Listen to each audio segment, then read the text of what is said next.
Hello my dear students, welcome back to one more class. कल की class में मैंने आपको हेलो एल्केन्स और हेलो एरिन्स के एनसीईआरटी इन टेक्स्ट क्वेश्चन समझाए थे और आज की इस क्लास में हम उसी सीरीज को कंटिन्यू करने वाले हैं और आज हम स्टार्ट करने वाले हैं 10.2 से लेकर 10.5 तक।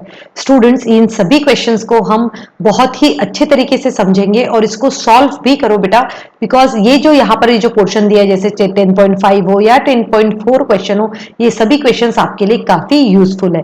तो चलिए आज की क्लास स्टार्ट करते हैं। तो अब हम स्टार्ट करने वाले हैं क्वेश्चन नंबर 10.2 से। अभी क्वेश्चन नंबर 10.2 क्या कह रहा है, चलो समझते हैं हम। ये कह रहा है कि why is sulphuric acid not used during the reaction of alcohols with KI। इनका कहना है कि जब आप किसी भी अल्कोहल्स और KI की रिएक्शन जब कर रहे हो तब वो सल्फ्यूरिक एसिड यूज क्यों नहीं करते। ये मैं आपको इस तरीके से समझा देती हूँ। यहाँ पे देखिए मैं ले रही हूँ 10.1 फर्स्ट क्वेश्चन हम ले लेते हैं यहाँ एक्सप्लेन करने के लिए। सो सॉल्यूशन जो है हमारे पास में वो है 10.1 का। तो यहाँ पर देखिए, जब हम देखेंगे कि 10.1 क्वेश्चन में जैसे ही इन्होंने बोला है, चलिए एक बार फिर से मैं क्वेश्चन रीड कर लेती हूँ। ये कहा गया है कि why is sulphuric acid not used during the reaction of alcohols with KI। तो KI के साथ में ये क्यों रिएक्ट नहीं होता है। इनका कहना है कि भाई अगर आपने KI लिया है तो आपको KI लिया है तो H2SO4 आपको नहीं लेना है। ऐसा क्यों होता है मैं आपको यहाँ पे समझाती हूँ। देखिए अब हमारे पास में है KI जो है हमें बहुत ही अच्छे से पता है कि KI जो है ये रिलीज होगा as a K plus and I negative ion से। ये हैलाइड आयन है और ये हैलाइड आयन क्या होता है, ये H2SO4 के साथ में रिएक्ट करता है। H2SO4 भी क्या करता है, H प्लस आयन्स देता है।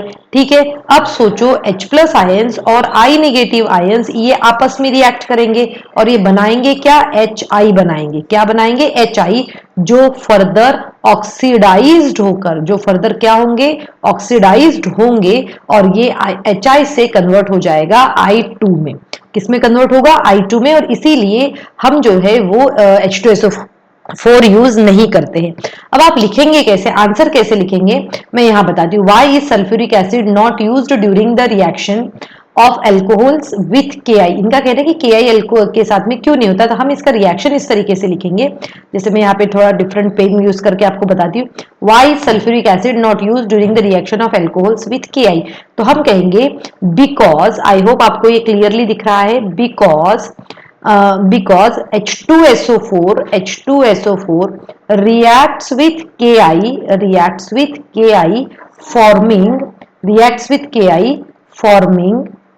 forming HI। ये HI फॉर्म करेगा which oxidizes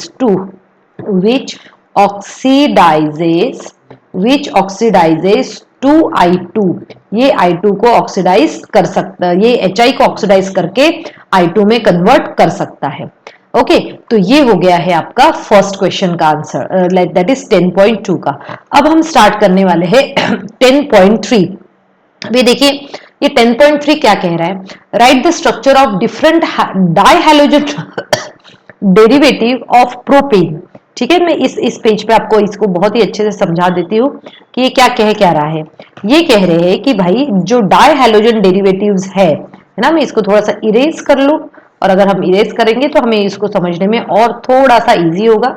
एक्चुअली मैंने जो एनसीईआरटी का जो प्रिंट आउट लिया है वो उसमें सब उस प्रिंट आउट में, या फिर हम कहेंगे उसको जो मैंने स्क्रीनशॉट लिया है उसमें काफी सारे क्वेश्चंस एक साथ ही है, इसीलिए वो उस स्लाइड पे हम ये नहीं कर पाएंगे और हमने इसीलिए जो है यहाँ पे मैंने, चलिए अब मैं आपको समझा देती हूँ कि हमारा सॉल्यूशन ऑफ 10.3 का मैं बता रही हूँ।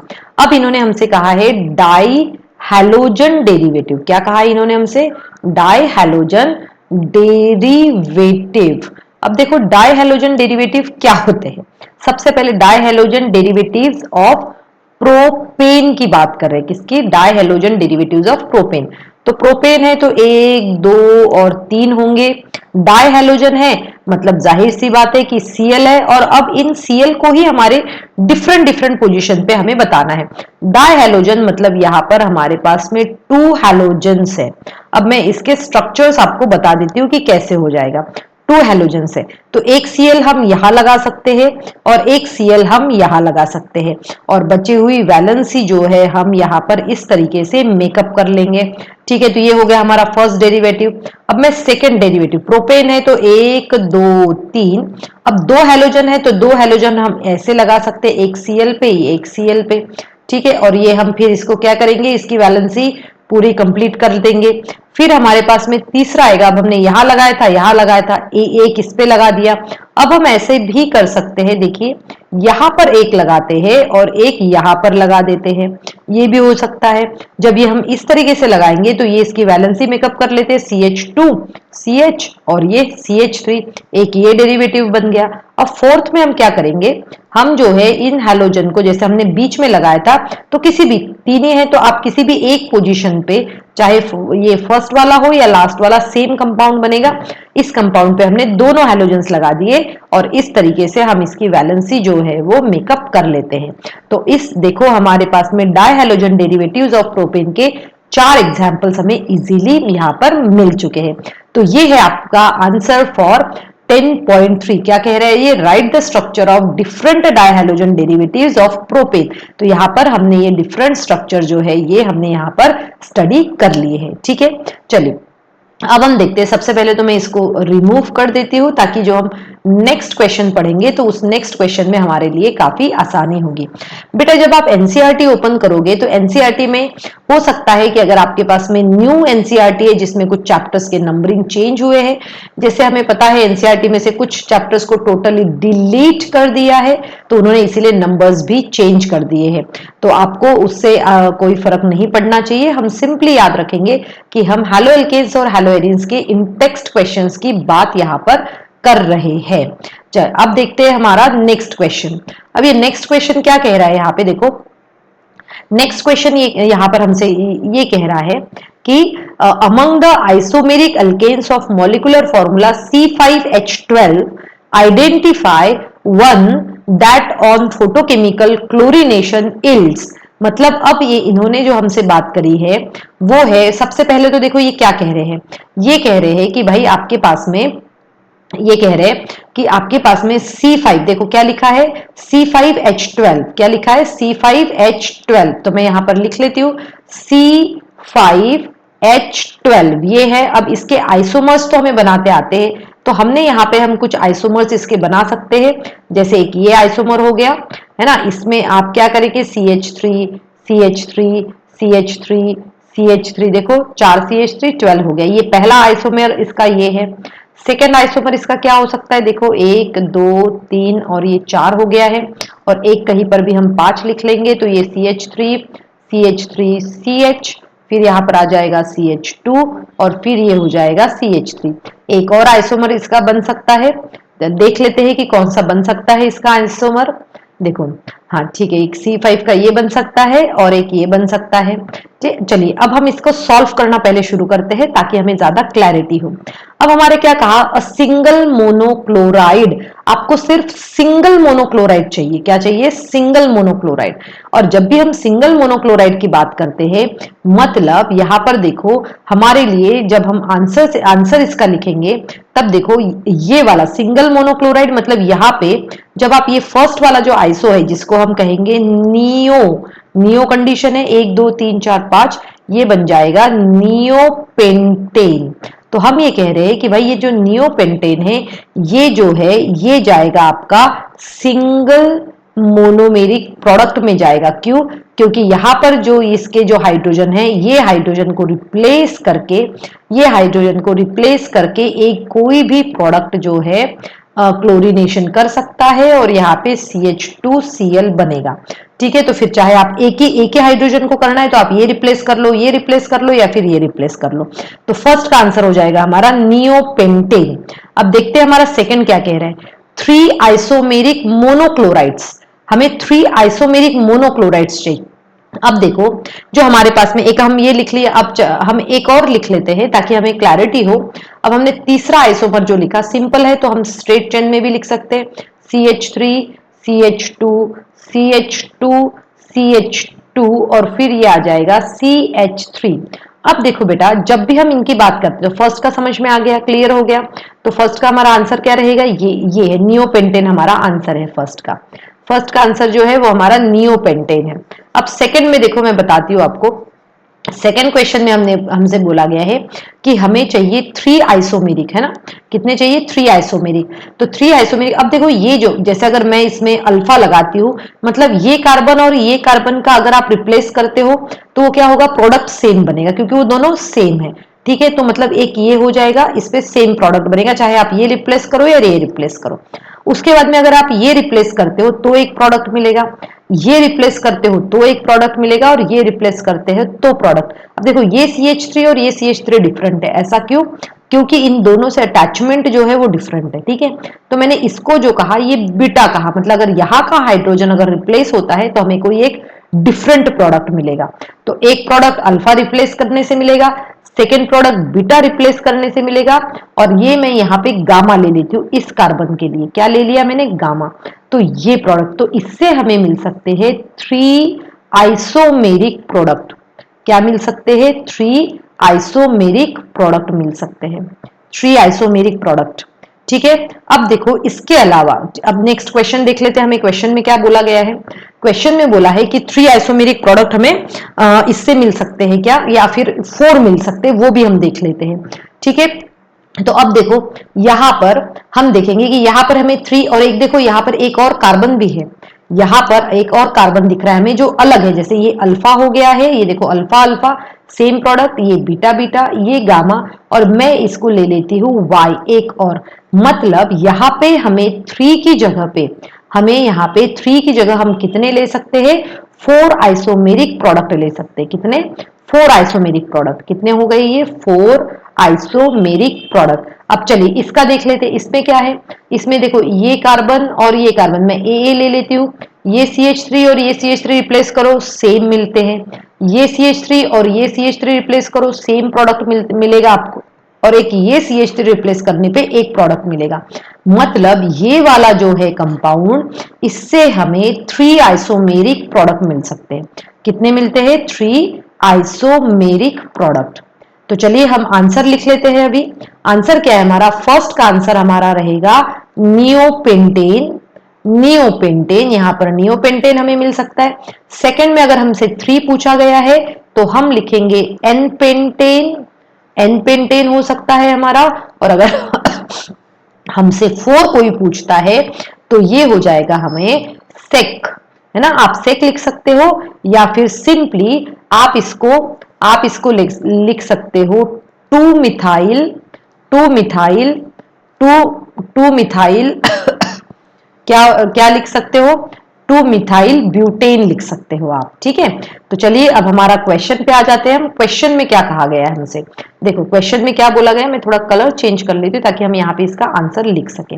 देखो अ सिंगल मोनोक्लोराइड हमसे किससे मिला है, हमें सिंगल मोनोक्लोराइड मिला है नियोपेंटेन से, मैं आपको एक्सप्लेन कर चुकी हूँ बेटा।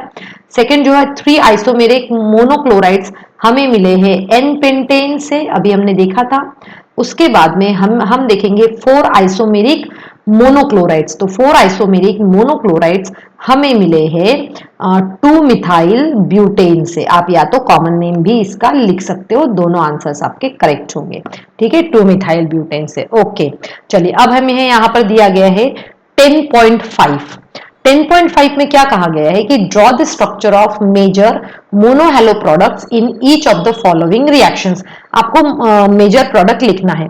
अब देखो ये क्या है, ये है अल्कोहल। ठीक है, ये अल्कोहल है और अल्कोहल की रिएक्शन हो रही है यहाँ पे थायोनिल क्लोराइड से। क्या नाम है इसका, थायोनिल क्लोराइड। तो अब देखो बेटा ये रिएक्शन तो हमें बहुत अच्छे से पता है, इसको थोड़ा सा इरेज कर लेते हैं ताकि मैं वो सभी रिएक्शंस आपको यहाँ पे समझा सकूं। देखो थायोनिल क्लोराइड की रिएक्शन जो को कंसिडर किया जाता है कि one of the industrial preparation में सबसे ज्यादा, ऐसा क्यों, क्योंकि थायोनिल क्लोराइड की रिएक्शन में 2 गैसेस जो है वो रिलीज होती है, तो हमें जो प्रोडक्ट मिलता है उस प्रोडक्ट की प्योरिटी काफी होती है एज कंपेयर टू अदर। मतलब हम अल्कोहल से कोई भी हेलो एल्केन बना सकते हैं, और उस हैलो एल्केन में हमारा जो यील्ड रहेगा प्रोडक्ट का वो ज्यादा रहेगा, क्योंकि जो गैसेस बन रही है वो एक्सपेल्ड आउट हो जाएगी। तो अभी हम वो सब लिख लेते हैं ताकि हमें यहाँ पर क्लैरिटी रहे कि हम एक्चुअल में पढ़ क्या रहे हैं। ठीक है बेटा, आई होप आप सभी इसको नोट डाउन करते जा रहे हैं, अपनी कॉपी में नोट डाउन करना है, और साथ में ही एक्सक्यूज मी, और साथ में ही इन क्वेश्चंस को एक बार समझने के बाद में आप इन सभी क्वेश्चंस को लिखकर भी देखेंगे। इन सभी क्वेश्चंस को आप लिखकर भी देखेंगे तो आपको बहुत ही अच्छा रहेगा। तो हम फर्स्ट क्वेश्चन जो है वो कर रहे हैं।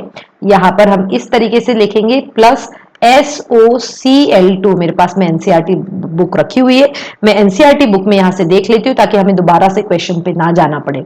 ठीक है, अब देखो इसमें होता क्या है, जनरली जब ये रिएक्शन होती है तब हम देखते हैं कि इसमें से जो है ये OH वाला पार्ट है ना, मैकेनिज्म यहां पर स्टडी करने की वैसे जरूरत नहीं है, ये OH वाला पार्ट को रिमूव करना है। जैसे ही आप OH वाले पार्ट को रिमूव करते हो तो यहां पर आ जाएगा Cl, जो Cl हमने यहां से लिया है, और फिर यहां पे हमारे पास में बनता है HCl जो कि एक गैस है, और साथ में SO2 वो भी एक गैस है। मैकेनिज्म जो है मैं इसका जब आपको थ्योरी क्लास लूंगी उस वक्त पे मैं आपको इसका मैकेनिज्म समझा दूंगी, बट अभी करेक्ट आंसर हम ये लिखेंगे। अब देखिए सेकंड हम लिख लेते हैं, यहाँ पे एनसीईआरटी बुक में से मैं थोड़ा सा देख लेती हूँ क्वेश्चन ताकि मुझे दोबारा उसी स्लाइड पे ना जाना पड़े। NO2, और आपके सामने अगर एनसीईआरटी रखी हुई है बेटा तो आप एनसीईआरटी में से डायरेक्टली देख के इसको सॉल्व करने की कोशिश कीजिए। यहां पर लिखा है Br2 in the presence of heat और यूवी लाइट। यूवी लाइट मतलब यहाँ पे क्लोरीनेशन और ब्रोमिनेशन की बात हो रही है। किसकी बात हो रही है? क्लोरीनेशन और ब्रोमिनेशन की। अब देखो, अब हमारे पास में यहाँ पर या तो ये जो बियर है और क्लोरीनेशन और ब्रोमिनेशन, ये थ्योरी क्लासेस में हम पढ़ते हैं, फ्री रेडिकल मैकेनिज्म होता है। फ्री रेडिकल मैकेनिज्म में वो यहां से भी एक H रिमूव कर सकता है, यहां से भी एक H रिमूव कर सकता है। जब हम रीअरेंजमेंट देखेंगे फ्री रेडिकल का तो उस वक्त पे हम ये देखेंगे कि NO2 पे तो कोई रिएक्शन नहीं करेगा, बट यहाँ पे ये वाला हाइड्रोजन ना रिमूव करके ये वाला हाइड्रोजन रिमूव करता है, तो ये बन जाएगा CH और यहाँ पर आ जाएगा Br और फिर हमारे पास रहेगा CH3। अब आपको मैकेनिज्म अगर चाहिए तो मैं फिर से अपनी थ्योरी क्लास में बताऊंगी, तो आप बस इतना याद रखिए कि यहाँ पे फ्री रेडिकल मैकेनिज्म में जो है ये रीअरेंजमेंट होता है, और हमें पता है secondary free radical is more stable then the primary one. ठीक है, चलिए अब हम देखते हैं थर्ड क्वेश्चन। तो मैं एनसीईआरटी में से फिर से देख के आपको बताती हूँ कि थर्ड क्वेश्चन में एक बेंजीन रिंग है, और इस बेंजीन रिंग में यहाँ पर एक OH है और फिर यहाँ पर आता है CH2OH, और फिर हम रिएक्शन करवा रहे हैं इसकी HCl के साथ में। किसके साथ रिएक्शन करवा रहे हैं? हम इसकी HCl के साथ में करवा रहे हैं, और यहाँ पर जो है यहाँ पे ये हीट हो रहा है ना, हीट हो रहा है। तो अब देखो बेटा, जब भी इस तरीके से रिएक्शन होती है तब हमें पता है कि यहां पर होगा क्या। देखो यहां पर ये इस OH के साथ में रिएक्ट नहीं करेगा, ये इसी OH के साथ रिएक्ट करेगा। इसीलिए नहीं करेगा क्योंकि बेंजीन रिंग में अटैच्ड है, तो हमारे पास प्रोडक्ट जो मिलेगा वो इस तरीके से होगा, ये OH एज इट इज रहेगा, और यहां जाने के बाद में CH2Cl मिलेगा। हमें क्या मिलेगा? CH2Cl, और बाई प्रोडक्ट तो हमें पता ही है और बाई प्रोडक्ट लिखने की वैसे जरूरत भी नहीं है। ठीक है, चलिए अब हम पहले वाले क्वेश्चन पे चलते हैं। तो हमने ये फर्स्ट कर लिया, सेकंड कर लिया, थर्ड कर लिया है। अब हम चलते हैं हमारे नेक्स्ट क्वेश्चन पे। उसके पहले हमारी ये जो स्लाइड्स पे हमने जो भी लिखा हुआ है, चलिए इसको इरेज कर लेते हैं। और इरेज देखिए यहाँ पे हम जब हम इसको इरेज कर लेंगे, okay let me come back to that again. Okay let's take eraser. ठीक है, तब तक आप बेटा थर्ड क्वेश्चन, जब तक मैं ये इरेज कर रही हूँ आप थर्ड क्वेश्चन देख के रखिए ताकि आपको क्लैरिटी हो कि थर्ड फोर्थ फिफ्थ क्वेश्चन हम जल्दी से सॉल्व करें और हमारे आधे क्वेश्चंस की प्रैक्टिस हो जाएगी। जब आप ये पूरा वीडियो ध्यान से देख लेंगे उसके बाद में आपको क्या करना है, आप इसको एनसीईआरटी ओपन करेंगे। ये इन टेक्स्ट क्वेश्चन है, सॉल्व तो है नहीं। उसके बाद में अपने आप से सभी क्वेश्चंस के आंसर लिखने की कोशिश करेंगे। अब हम आते हैं हमारे फोर्थ क्वेश्चन की तरफ। फोर्थ क्वेश्चन क्या कह रहा है, देखिए इसमें जो है हमें 1 मिथाइल साइक्लोहेक्सेन दिया है इन्होंने।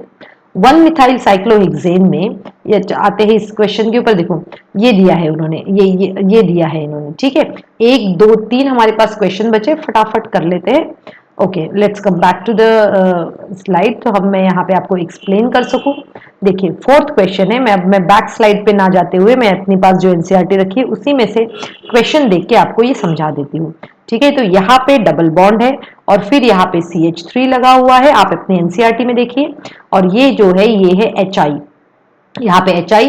अब देखिए यहाँ पर क्या होता है बेटा, डबल बॉन्ड है, देखो डबल बॉन्ड है हमारे पास में और HI है, तो ये जो है मार्कोनिकॉफ एडिशन होगा। कौन सा होगा? Markovnikov addition. मार्कोनिकॉफ एडिशन होगा मतलब नेगेटिव पार्ट जो है ये उस कार्बन के पास जाएगा जिसके पास में लेस नंबर ऑफ हाइड्रोजन है। और इसी तरीके से हम यहाँ पर ये ऐसे दिखा सकते हैं, ये CH3 बन गया और इसके साथ में ये I बन गया है। अब आते हैं हमारे नेक्स्ट क्वेश्चन के ऊपर। नेक्स्ट क्वेश्चन में हमें बहुत ही इजी सी रिएक्शन है बेटा, ये आपने इसके पहले भी काफी बार पढ़ी हुई है। ठीक है, हम क्लोराइड्स और ब्रोमाइड्स से in the presence of NaI, और साथ में अगर आपको याद है एनसीईआरटी में नहीं दिया, अभी क्वेश्चन में नहीं दिया है बट एनसीईआरटी के ही रिएक्शन में हम देखते, हम ड्राई एसीटोन लेते जिसको हम फिंकलस्टेन रिएक्शन करते, ये इसको रिप्लेस कर देता है। और अगर ये रिप्लेस करेगा तो CH3 CH2I प्लस NaBr, ये जो है हमारा प्रोडक्ट होगा। ठीक है, अब आते हैं हमारे लास्ट क्वेश्चन के ऊपर। लास्ट क्वेश्चन क्या कह रहा है, देखो हमारे पास में यहां पर देखो, यहाँ पे डबल बॉन्ड है प्लस Br2 और फिर यहाँ पे लिखा हुआ है हीट, हीट या फिर हम कहेंगे यूवी लाइट। अब देखो हीट या यूवी लाइट है तो इसको हम किस तरीके से कर सकते हैं। ठीक, अब देखो हीट या यूवी लाइट है। अब देखिए बेटा यहाँ पे जब यहाँ ये देखो सबसे बड़ी हम गलती क्या करते हैं, जैसे ही हम ये Br2 देखा हम सोचते हैं डबल बॉन्ड देखा क्या मार्कोनिकॉफ एडिशन। मार्कोनिकॉफ एडिशन यहाँ पर नहीं होगा, यहाँ पर नहीं होगा, ये double bond as it is रहेगा प्रोडक्ट में। आप चाहे तो यहां से एक H को रिमूव करो या फिर यहां से, फिर जनरली किसी पोजीशन बेटर रहता है कि यहां से करो, तो हमारा यहाँ पे आ जाएगा Br और ये हो गया आपका फाइनल प्रोडक्ट। आप यहाँ पे बाई प्रोडक्ट भी इसका लिख सकते हो। सो स्टूडेंट इसी तरीके से जैसे हमने मैंने आपको अभी बताया, हमने सभी क्वेश्चंस को सॉल्व कर लिया है। सो आई होप आज की क्लास में मैंने आपको जो भी समझाया है वो आपको अच्छे समझ में आ गया होगा। Thank you students and have a good day ahead.